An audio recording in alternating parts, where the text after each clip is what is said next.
My headlights hit the curve and there she was, dead center in the beam, dragging a full-sized log across the road like she owned the mountain. I slammed the brakes, the plow truck fishtailed, and the only thing louder than my engine was the siren that started wailing behind me. And when I saw who it was, Brenda Whitmore, former HOA president, I knew this wasn't neighborhood drama anymore. This was criminal. Let me back up. My name's Ethan Carter, and I live in a place called Cedar Peak Estates, one of those mountain communities where the views are incredible and the winters don't play fair. I run a small snow and repair business, the kind where you're up before sunrise, coffee in one hand, keys in the other, just trying to keep people moving and keep your bills paid. Most days I keep my head down, do my jobs, wave at neighbors, and call it a good life. Then one Thursday, I get a thick envelope taped to my door like I'd been served. Stamped in big bold letters, urgent. Inside is a letter from the Cedar Peak Homeowners Association, HOA, signed by Brenda Whitmore. And if you've ever dealt with a Brenda, you already know the tone. Not "Hi neighbor," not "We've got a problem." It was more like, "You are hereby required." The letter said Cedar Peak would be enforcing a mandatory snow removal rotation.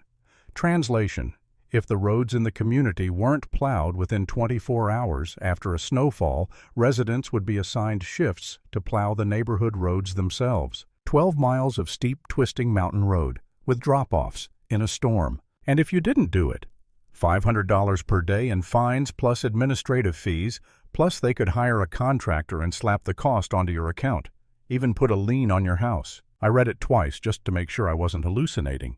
Then I laughed once out loud because it was so ridiculous it almost sounded like a prank. Almost. I called my neighbor Jake Miller because Jake's been here longer and he's basically the community rumor hotline.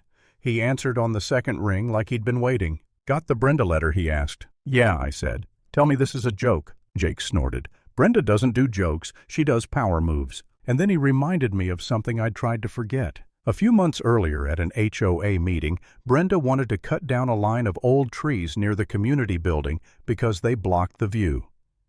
I said politely at first that the trees were protected, and cutting them would bring the county down on us. Brenda smiled like I'd just offered myself up as entertainment, and from that moment on, I was on her list. So when I got the letter demanding mandatory plowing, it didn't feel random. It felt targeted, wrapped in official stationery. The next part is where it got ugly fast. That weekend, the mountain got hit with a real storm, heavy snow thick enough that the county put out warnings.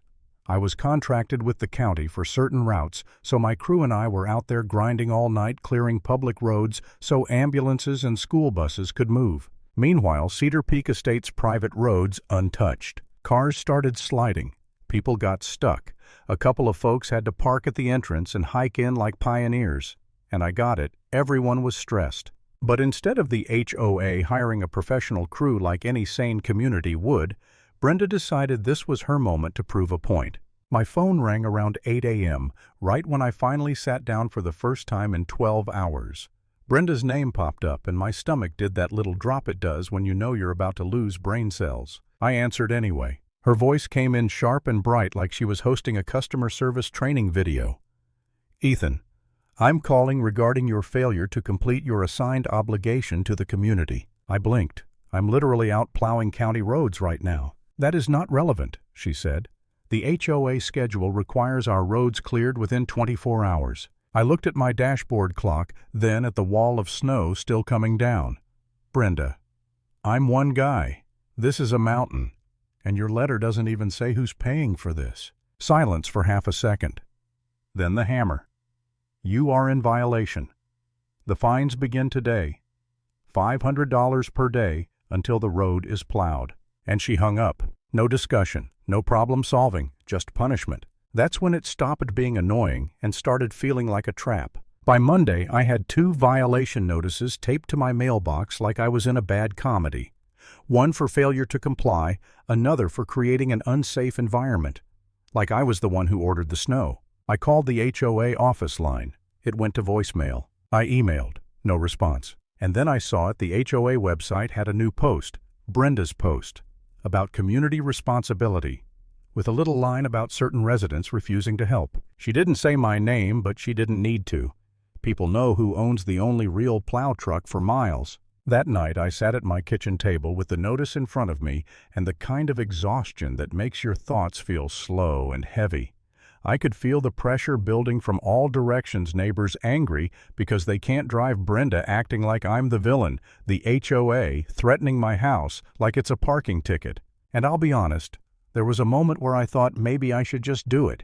Just plow their roads, eat the cost, keep the peace, and move on. Not because I thought Brenda was right, because fighting an HOA is like wrestling a swamp. But then I looked at the letter again, and the fines, and the threat of a lien. And something in me snapped into focus. If I gave in, this wouldn't end.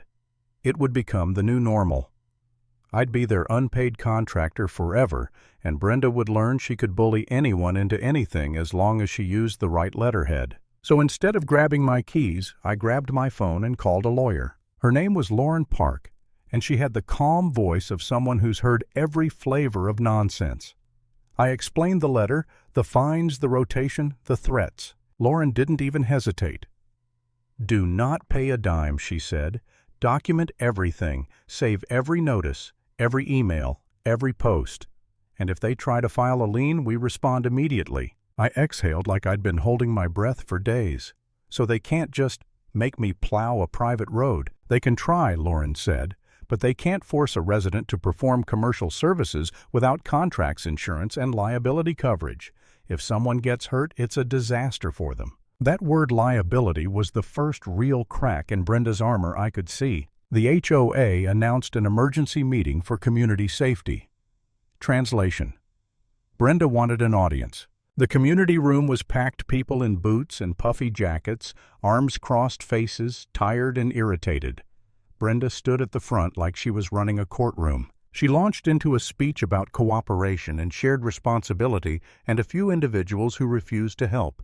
Then she finally said it. "Ethan Carter has been notified multiple times," she said loud enough for the back row, "and he still has not complied." Every head turned toward me. I stood up slow because if you move fast in those moments, it looks like you're defensive. I kept my voice even. "Brenda, I said your rotation schedule shows my assigned week isn't even until mid-month." She blinked. "That's irrelevant." "No," I said, "it's the whole point. You're fining me outside of your own policy." The room shifted. People started murmuring. I held up the letter and kept going. "Second, where's the insurance? Where's the contract? You're demanding residents do professional snow removal on steep roads in storms with heavy equipment. If someone slides off a berm and gets hurt, are you covering that? Is the HOA covering that?" Brenda's smile tightened so hard it looked painful. "This is a community. It's a liability," I cut in, still calm. "And you know it." That's when the board members exchanged looks. Real looks. The kind that say, "We did not sign up for this." They called a recess. 15 minutes later, they came back with a very different tone. The board announced they were pausing the rotation policy, reviewing the fine structure, and seeking professional options. In plain English, Brenda got checked in public, and they had to back off. The fines were rescinded. The talk of liens disappeared. But Brenda didn't walk away. She just changed tactics. Suddenly, she was telling people I was holding the community hostage, that I was profiteering off a storm, that I was threatening lawsuits to avoid helping. It was classic Karen math. If she doesn't get what she wants, you become a moral failure. A few days later, the new board president, Diane Brooks, came by my place with 2 other board members. And behind them was Tyler Whitmore, Brenda's adult son, looking like he'd rather be anywhere else on earth. Diane didn't waste time. "We voted Brenda out," she said, effective immediately. Tyler stared at the ground. "I'm sorry," he muttered. "She does this." I nodded once. I didn't need the apology. I needed it to stop. For about one day I thought it would. Then the road sabotage started. First, it was random debris rocks tossed into the plow line, branches dragged onto corners. Annoying but manageable. Then it escalated to things that could actually hurt someone. Wood boards half buried in snow. Sharp objects hidden near the edge where tires run, stuff placed right where a car would swerve on a curve. That's when I called Sheriff Rick Nolan. I also started running a dash cam every time I drove that road. Not because I wanted drama, because I wanted proof. And proof is exactly what I got. One night late, I was heading back after clearing a county route. Snow still falling, road quiet, the kind of silence that makes you feel like the world is holding its breath. I came around a bend and my headlights hit movement. A person, dragging something heavy across the road. I hit the brakes and the truck slid a little, tires crunching. And there she was, Brenda Whitmore. Hood up, scarf tight, both hands wrapped around a thick log like she was setting a trap in a cartoon. She froze when she saw me like a kid caught stealing. Then her face hardened into that practiced, offended expression she always used when reality inconvenienced her. "Oh," she said, too casual. "This must have fallen. I was just helping." I stepped out, slow boots sinking into the snow, and pointed at my dash cam. My truck records every second I said, "Stop touching the road." Her eyes flicked to the camera and back to me. "You're obsessed," she snapped. "This is why nobody trusts you." And then, like the universe had perfect timing, a siren started up behind me. Sheriff Nolan's cruiser rolled into view, lights washing the snow in red and blue. He stepped out, looked at the log, looked at Brenda, looked at me. "Evening," he said, calm. "What's going on here?" Brenda started talking fast, trying to flood the room with words. "Officer, he's harassing me. I was just clearing debris. He's been threatening." Sheriff Nolan held up a hand. "Ma'am," he said, "I'm going to watch the video." I played it right there. No speech, no argument. Just the footage, Brenda dragging the log, positioning it, stepping back like she was proud of her work. The sheriff's face didn't change much, but his eyes got colder. "Brenda Whitmore," he said, "you're coming with me." Her mouth opened like she couldn't believe the words were aimed at her. "For what?" "Criminal mischief," he said, "and reckless endangerment." She tried one last move, the desperate authority voice. "You can't do, you know who I am." Sheriff Nolan didn't blink. "Yeah," he said, "I know exactly who you are. Turn around." And when the cuffs clicked, the whole mountain felt quieter. The last thing Brenda did was glare at me like this was my fault, like I'd made her drag a log onto an icy road in the dark. Then she got put in the back seat, the door shut, and that was the end of her little reign. Lesson learned: power only works when everyone agrees to pretend it's real.